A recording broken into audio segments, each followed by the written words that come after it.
Thank you for being here. It's such a gorgeous day. You look at the weather, and it was a hard choice, and I can't tell you how much it means to come here. Talk about opera, talk about musical theater. There's nothing like live stage performance. And that's one of the most challenging endeavors there is putting on live performances, costume, lights, wonderful artists. That's really such an important endeavor, and I'm so glad we can talk about that today. This company is so exciting. Built by Bill Corson with love over many, many years. And what was the founding? Was it 1995? 95. Right, incredible accomplishment. So many companies have risen and fallen. And it's really a tribute to the love that Bill and Lauren put into this, that it survives, it thrives today. I'm very proud to be here. Before coming here as executive director, I was a guest conductor, and I got to see the culture of the company and really get to know people. And it was so exciting to see a company with such a positive momentum that was really looking to build exciting things. Even before I came on board, we were performing in this beautiful church. We do a lot of our staging in this very room. It's really an amazing connection to have with this church. So beautiful. And now we're going to be performing our next concerts, our next performances at Fellowship Cultural Arts Center, which is a brand new state-of-the-art theater, intimate and gorgeous. Every seat is gorgeous, every seat is perfect. It's going to be really something special. And we're about to announce that we're going to do our Light Night Gala on October 29th in that location. We're really excited about the artists we're going to feature. It's a little bit of everything, and one of my great privileges in my career is starting in New Jersey. I conducted community theater. I was a high school teacher. I conducted community theater. I actually worked with some really wonderful tenors like Bill Corson in my travels. We were one of my first operas together. And I founded my love of opera there, working with people, building organizations, and started at a church based in the Midland Summit. And it's taken me to some incredible places. I've been to Europe many times. I've conducted operas in Italy. I've conducted throughout the United States. And now it's a privilege to come back home where I started my musical training and to work with a company that's really exciting. Really exciting. And for Light Night, I'm thrilled to announce some of the singers. We haven't announced this yet. You're the first to hear this.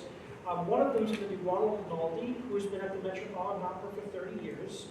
He was also the voice of the Olive Garden on their whole commercial campaigns in the past, and has also done, he's one of those people, he's sung over 350 roles in the Metropolitan Opera. He's Maestro Solatini, who was my mentor and someone I treasure. He called him a master of the Italian made style, which he didn't say about anyone. He was Franco Corelli's pianist.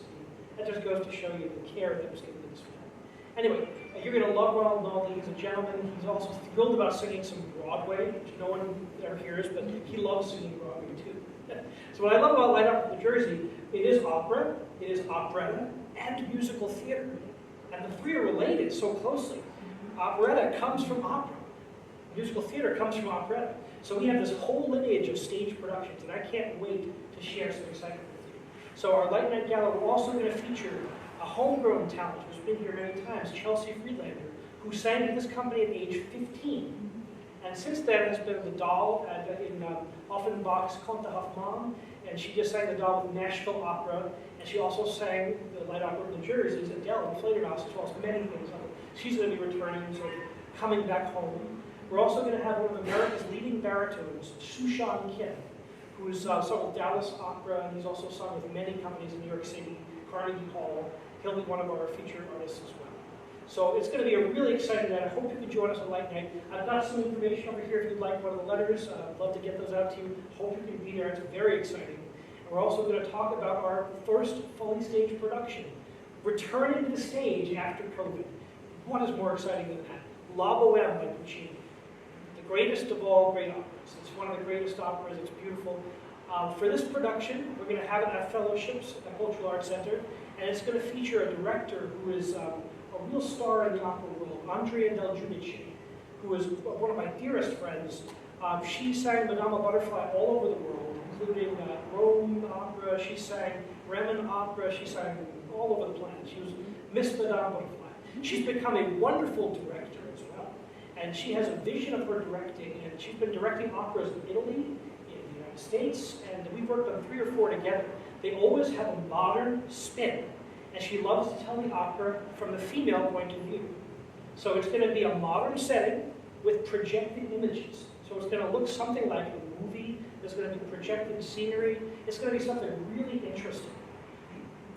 I'm not going to give too much away. Picture like a subway car running past while you're watching La Boheme. You know, we're trying out some really new technology. The goal being that opera is current and alive. It's not a museum piece that you put on a shelf and something you can take off the shelf. It's something that we take it, every generation adds something new to opera. That's what makes it so special. So we're going to add a little bit of technology, a little bit of modern interpretation to one of the greatest works. And that's what makes these works so enduring and powerful, is that the universal themes apply to every generation. That when Puccini wrote it in the 1890s, it's still as relevant today as it was then.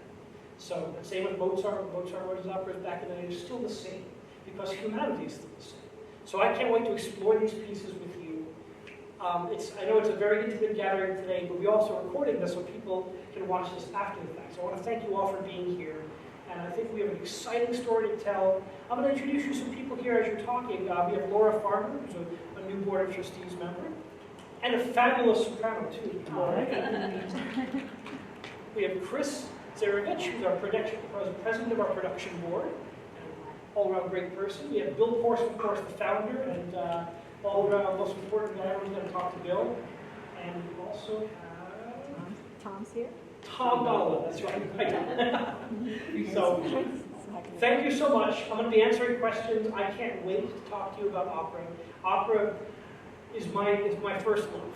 I love conducting a lot of things. Usually when I see people like this, I'm going to ask you to open up your violin cases or take out your music in a rehearsal, but I won't do that today. But we're really onto something special here. This company has worked very hard to build a good foundation, and we're going to work on that together. So thank you so much, and I look forward to talking to you.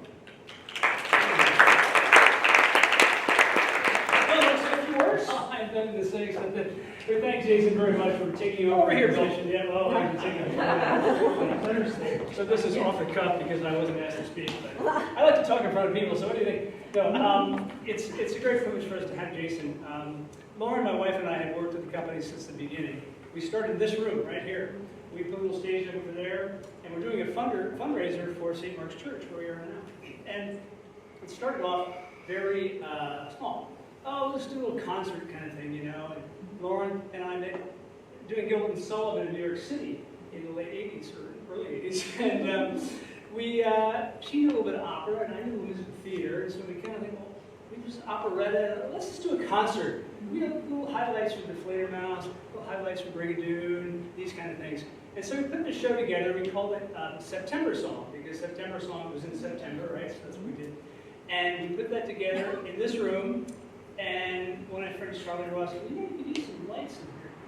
Some theater lights. Oh, that'd be a good idea, yeah. Some costumes, you know, Mikado. Let's get some kimonos, you know. Put some kimonos on. That'd be kind of interesting to do that. And suddenly I was saying, when you go here in your days, I directed a little bit in college, but I didn't really know that I was directing. I said, well, okay, it would look better if we can, and suddenly I'm directing this show.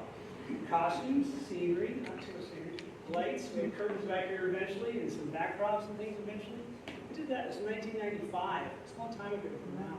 So it was a great, great thing for us to be doing, and it grew and grew into 26 years, Tom? It was 26 years we did September Song all together.